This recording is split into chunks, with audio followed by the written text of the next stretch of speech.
Hello again, everyone. I've had some requests to do a video about moving up beyond basic fountain pens or basic level fountain pens.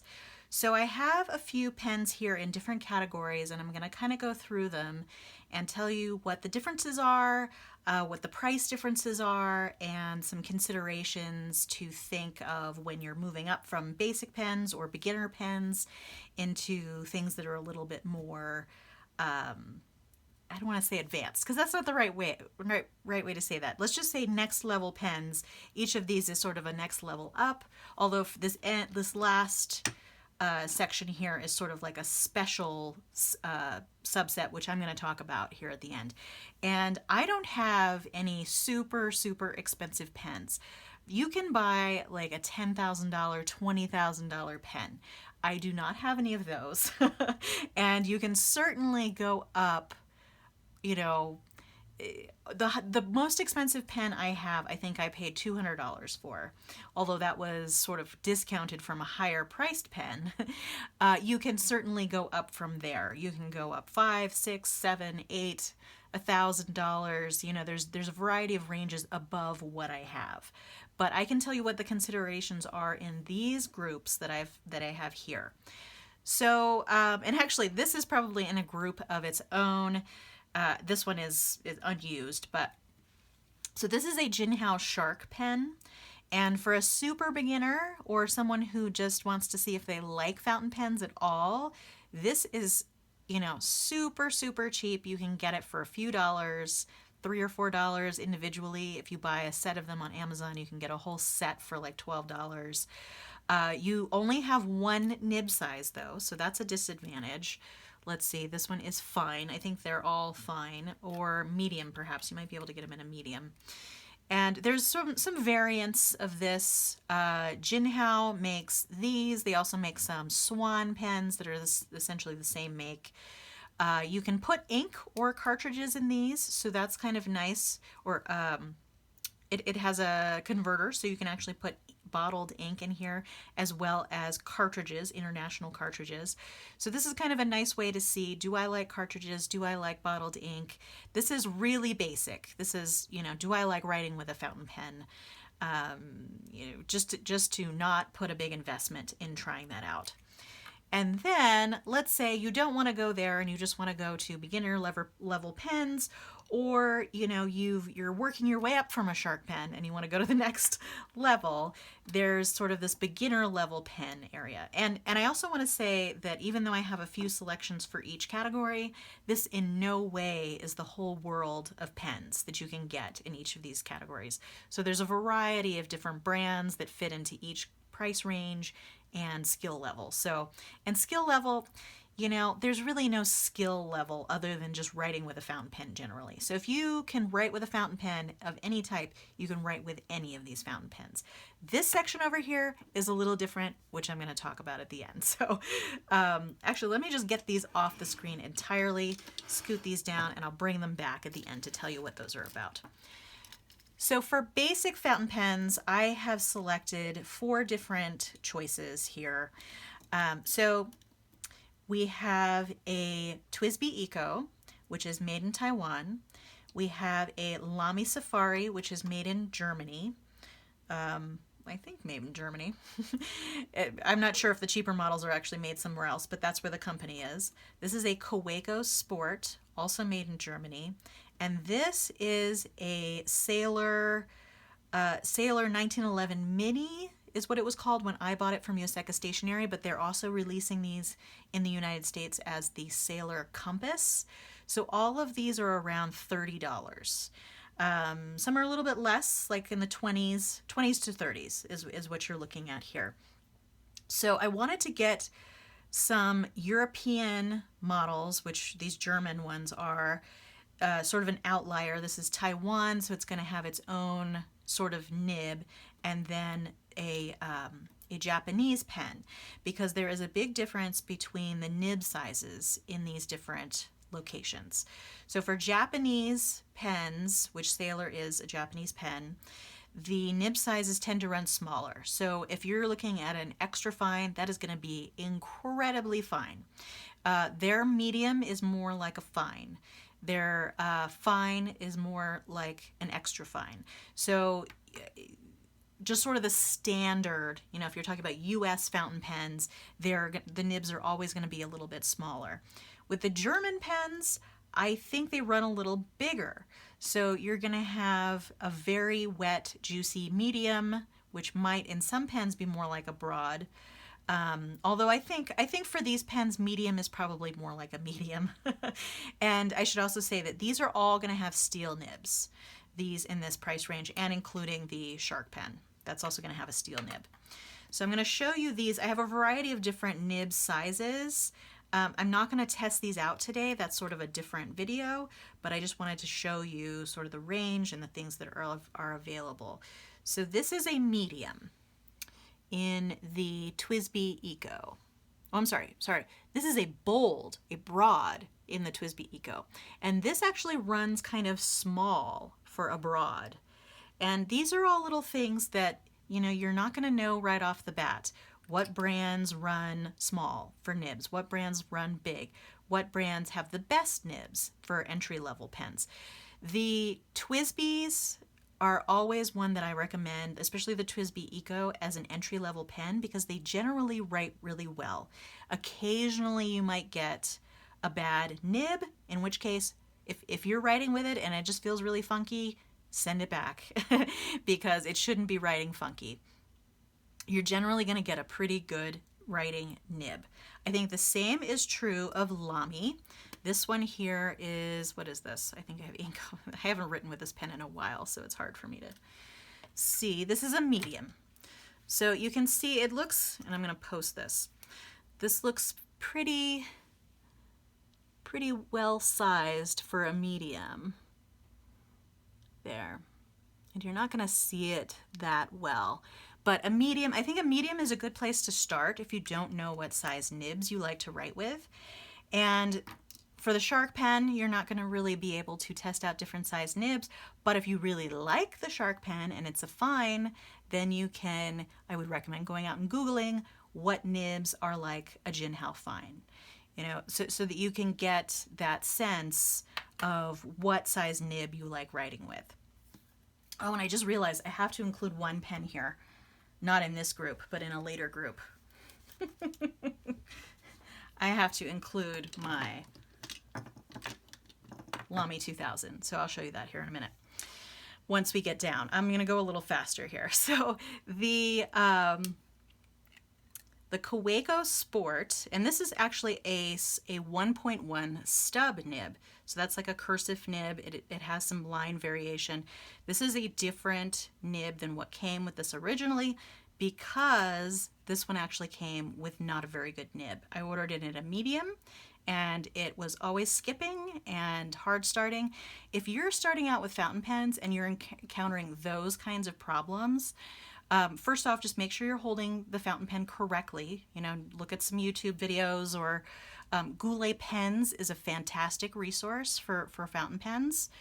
Go do some Googling. See, am I holding the pen correctly? And if you're holding the pen correctly and you have the ink in there correctly and all of that, and you're still having issues, I would say it's probably more likely the nib and you didn't get a very good nib. That's why I recommend the TWSBI Eco as a starter pen, because you're almost always going to get a good nib. However, if you like fine lines, because this is the Sailor Compass in the United States, and also I bought it as the Sailor 1911 Junior.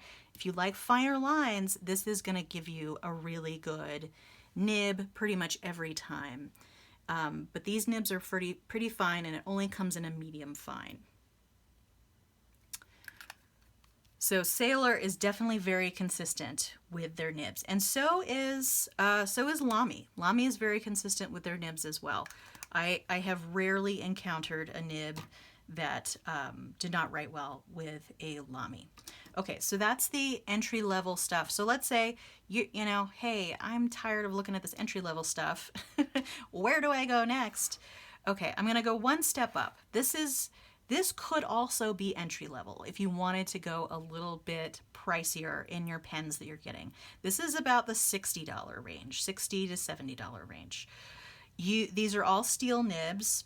So these are, again, TWSBIs. These are TWSBI diamonds. This is the mini, and this is the regular size diamond 580. This is a special edition. They come out with them pretty much every year. You could get one of them. They also come in clear that you can get all the time and that sort of thing. And this really depends on your grip, which one you would like. I really like the mini because I can post it and it sits really well in my hand. And this is a medium nib. You're going to find that the nibs in the 580, because there's different nibs in the 580 than there is in the Eco, these nibs are a little smoother in my opinion. I'm sorry, I have to unscrew that. Don't pull it. If you want to start with something that you know is going to be super smooth, go with this one as a first pen. I think this would be perfectly fine. The only caveat to the Eco and the Diamond 580 is that these can only use bottled ink.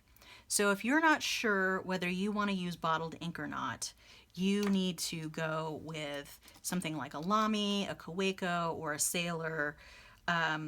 And in this range, this is a Traveler's Company pen. This only takes cartridges though, so you're not going to be able to test out ink. I would go with one of those to see how you feel about it. But also beware the fact that there are proprietary cartridges for most brands. The Kaweco is an exception. You can use international cartridges with that, which work on a variety of different pens. The Lamy and the Sailor have proprietary cartridges, so that's just something to let you know about. Okay, so I'm going to get kind of quickly up to the higher end pens, but let me show you this one. So this is a Narwhal pen. This is also, these are all steel nibs as well. This is also only a piston filler, so you can only use bottled ink. This, I believe, it's either a medium or a fine, I don't know. And you're not going to have a whole lot of variation in the nibs in this category. I think the Traveler's Company pen only comes in fine. So this is like, I would say beginner plus. If you know a little bit more and you want to go with something that's either a piston fill or you want to go with something that's maybe a little bit smoother to write with. Or with this one is sort of a travel pen, although you can also get that with the Kaweco Sport. Okay, so now we are essentially, well, actually, I'm going to put this one in a category of its own, and I'll tell you why here in a minute. Because these are all steel nibs, but they are what I would consider next level steel nibs, steel nibbed pens. And part of it is because of the design. Part of it is because of the quality of the nib itself. This Diplomat Aero, the nib on this one is amazing. I don't know if they have them made special for them or what. It's really great nib. I have it in a medium. It's awesome. This one will take cartridges, international cartridges, and a converter like this.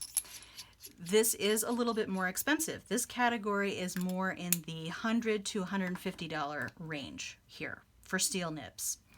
So this one is one that I recently got. It's by Tatcha. This is actually a specialty nib. I'm actually going to put that aside into this other category that I put off camera just because that's the specialty nib category. I kind of gave you a preview there. So this is a hand-turned pen out of resin, and the nibs, so a lot of the stainless steel nibs are all made by just a few companies. There's Bach, there's there's Bach, and then there's a couple other companies that make steel nibs, and a lot of the same companies use the same nibs. So these two nibs are going to be very similar. You know, either they're the same kind of manufacturing process or the same manufacturer. This one is a Pelican in a steel nib, and this is also sort of in a league of its own because the nib itself is somewhat flexible. But because it's a German pen, it is going to have a little bit of a broader nib generally, okay? So I would say, you know, go to this category if you know what you like in a pen. Do you like a broader nib? Do you like a thinner nib? Do you like a finer nib? Do you like certain things about the design? You know, go to a store, maybe right now that's not possible, and try writing with pens and see what you like. So I actually got into this category after I skipped ahead and went over here to gold nibs and that sort of thing, right? So because I went back and because I at a certain point I was like, I don't really want to spend that much money on a stainless steel nib. Like I can get these pens over here for much cheaper than I can get these. These all just have something different going on for them. So that's maybe sort of once you become a collector, where I'm sort of dabbling in being a collector, you might want these pens. But I am going to show you next what I consider truly next level pens. So that would be, okay, I'm putting this sort of off in its own category because when I purchased it, it was $150. It's now, its retail price is a little bit more. So it's probably more in this category with these pens. But these are all gold nibbed pens. So gold to me immediately means next level. The considerations here is gold is going to be a little bit softer than steel. So if you really mash down on your pen, maybe gold's not for you, and maybe it's going to be too squishy. Maybe you'd want to go for one of these next level pens instead. But gold is really soft and malleable, and these pens also, I would say, if you get the right next level pen, you're going to have a pen that's going to write consistently pretty much all the time. So of these, 2 are exclusively fountain pen ink piston fills, and then these 2 are, they're going to be proprietary, but they can use cartridges or converters. So these are Japanese and these are German. So those are basically the 2 categories that I like the best, Japanese and German. German nibs are almost always going to be broader. They're sometimes very broad. And the Japanese nibs are always going to be a little smaller. So this is the first next level pen that I purchased, and I still love it. I write with it every day. This is a Lamy 2000. And it has sort of a unique design. The design itself of the pen is sort of Bauhaus style, very simple and elegant. I like that. If you like a little bit more flair in your pen, then maybe, this wouldn't be nice enough for you. But it writes amazing. Some people have complained about this pen having a really small sweet spot, meaning if you twist your nib one way or another when you write, you might get skips. I hold my pen pretty well straight when I write with it, and I have not had any issues with having a sweet spot on this pen that is very narrow. But your mileage may vary. One of the things that I agonized over when I purchased this pen is what size nib should I get? Because at the time I didn't know enough to know what brands or what locations in the world would have broader nibs or thinner nibs. I did a bunch of Googling and ultimately decided on a fine for this because I had decided that I liked medium-sized nibs, like sort of the standard medium size, right? And that might just be your idea of what the perfect line is, right? And mine was medium, which I considered, a little bit juicier in flow. I also liked a wet pen. So that I also found out with going through the entry level. So a pen that runs wet is going to have more ink that's flowing out of the nib. A pen that runs a little bit more dry is going to have less ink coming out of the nib, and that will also affect your line. So this is I would say to me, this is both a wet and a broad nibbed pen. I got the fine, and it works pretty well as a sort of medium. I would say that now that I've been using it for a while, it's sort of going a little bit above medium. And that's another thing to know about gold nibs and pens. They will start writing a broader line the more you use it because the gold is soft and it is going to write broader as you write with it. So that's something to keep in mind for a next level pen. I personally think the experience of writing with a gold nibbed pen is unparalleled. But I have not tried things like palladium or anything higher than gold. So maybe that stuff is just astronomically great, but I have not tried it. I can only speak for what I know. So this normally I would say that this is a great next level pen. The price now, it's gone up to almost $200 for this pen retail. You might be able to find it cheaper on Amazon, but Amazon is always, buyer beware, because you could get a fake, you could get one that's maybe not tested and is a little off or something. I think I bought mine off of Amazon. I think, now that I'm thinking. Yeah, I'm pretty sure I did. And it writes great. So it just depends on your experience. And you can always, almost always, check the return policy before you buy a fountain pen off of Amazon. If you can return it, then fine. Go ahead and take the risk and test it out. And if it really doesn't work for you, you can return it. So that's a great pen, in my opinion. Some people are kind of polarized about that, though. So this next pen is going to be a little bit pricier. This is a Pelikan M400 that is, it runs about 200, maybe more. With pens like these, I would try and get them on sale, because you can definitely get them in sort of the under $200 range, which I think is appropriate for a next level pen. I would say a next level pen should be around $150 or slightly more, maybe. So the Pelikan, this is one that I only just got recently, and I love, love, love, love it. It's a German pen, so it writes broader. I got an extra fine nib. It's slightly flexible. So that's another thing too. Do you like a really rigid nib? Or do you like a nib that has a little bit of give to it when you write? And it probably depends on how hard you're pressing on the page. I like a nib that has a little bit of give, because then I don't feel like I'm writing with a pencil, right? Although sometimes I do like that. These two pens over here have a little bit, or these three pens over here have a little bit more of that feel when you're writing with it. So a lot of it is, finding out what you like. But the basics of finding out what you like: do you like cartridges? Do you like bottled ink? Do you like, so for ink, those are the considerations. If the cartridges are proprietary, do you like the colors that company produces? So for nibs, do you like a soft nib? Do you like a hard nib? Do you like a fine or a broad or somewhere in between?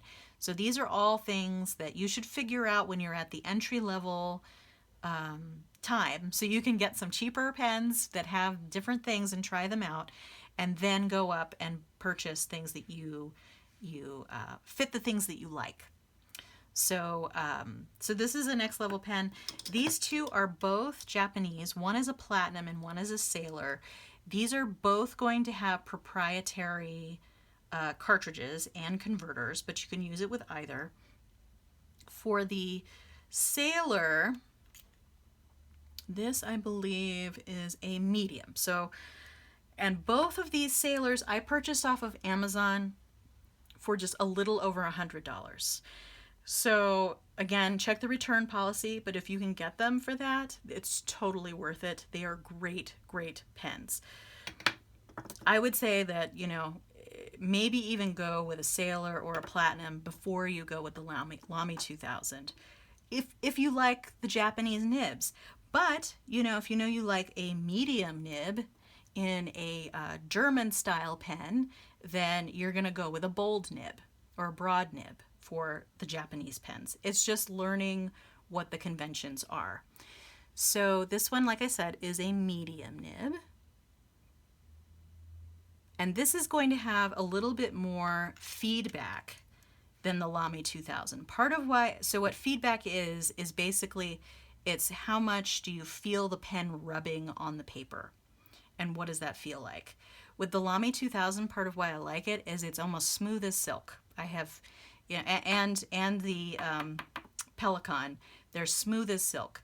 These are a little bit more, they have a little bit more feedback. So they're not smooth as silk, but I still really like the feel of them.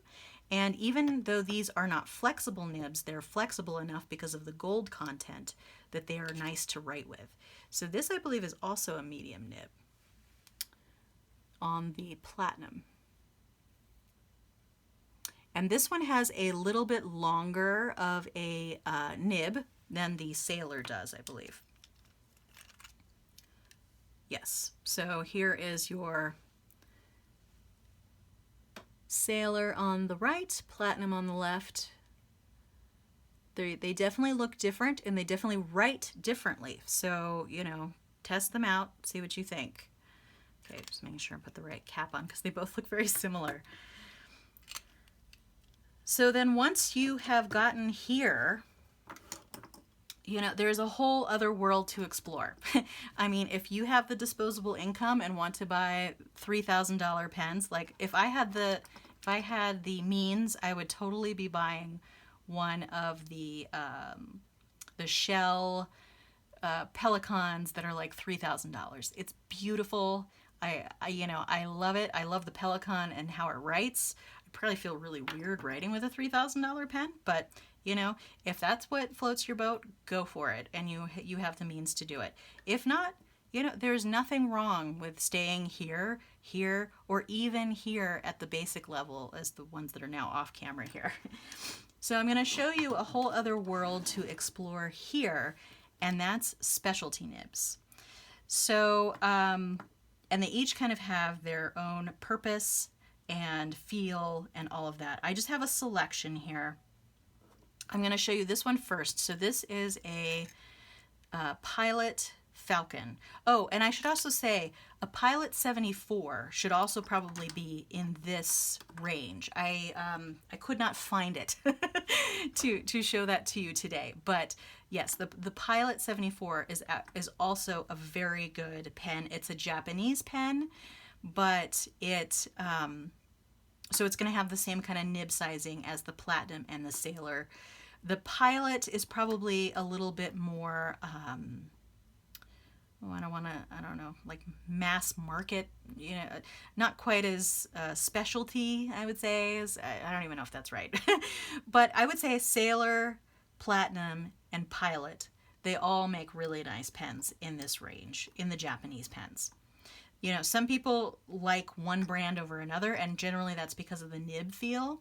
I think that the Pilot pens feel a little bit softer than the regular nibs on the Platinum and the Sailor.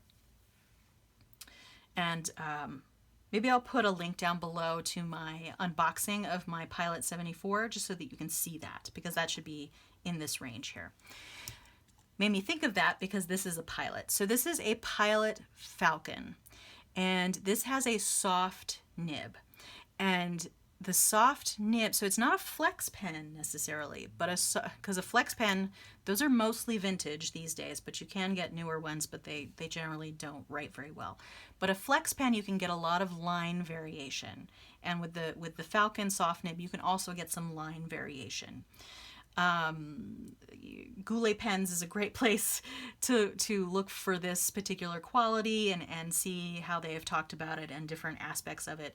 But this is sort of a specialty pen that you could get. If you like writing cursive with, you know, line variation, this might be a next level pen for you. You know, maybe you would want to have this instead of any of these. There's a lot up to personal preference.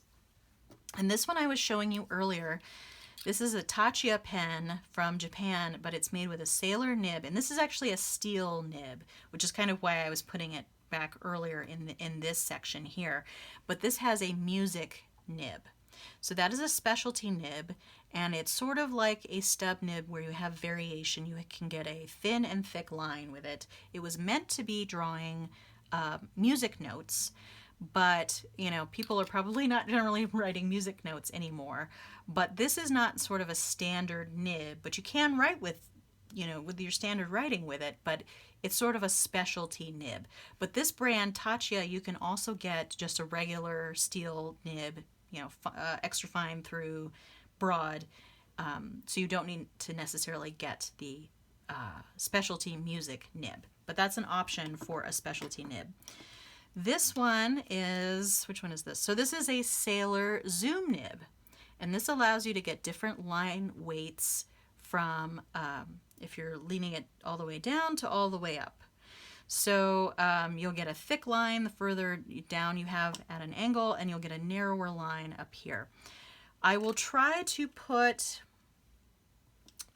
links to the videos where I've talked about these individual pens. I think the only one I may not have done yet is the Pilot Falcon, and I may do that at a later time. But just for economy's sake today, this is already a pretty long video, so I don't want to do pen tests in addition.